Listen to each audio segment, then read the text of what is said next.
Oh yes mga ka-idol, maayong hapon sa tanan. Bagong araw, bagong katarantaduhan naman for today's video. Mga ka-idol, magkilaw ta kay nakagahin man tag panahon. Kay usa man pud sa ako aning ganahan ang magkilaw, nakalibman pud ta. So gigahinan jud nato magkilaw. So nagutad-gutad na gyud ta ani kay tusla naman gyud mga ka-idol. So mao na ning resulta mga ka-idol. So di pud ta paulahi mangawat tag kamungkay sa atong silingan kay usa pod nagtula man pud ta kay lami man ihigop og sabaw kay dugay naman pud lagi. So mao na ni birada ta sa atong mga panakot kay lami man gid kayo ihigop og sabaw.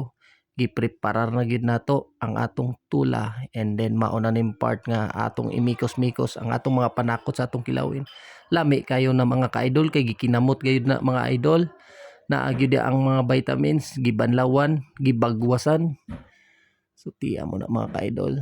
So mao na ni nga part idol gimikos-mikos na ang atong hilo.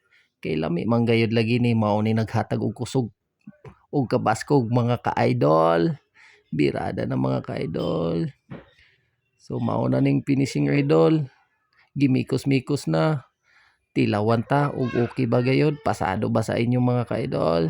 Tilaw, sige, mao na ning resulta mga ka-idol. Mao ra to mga ka-idol. Bye-bye.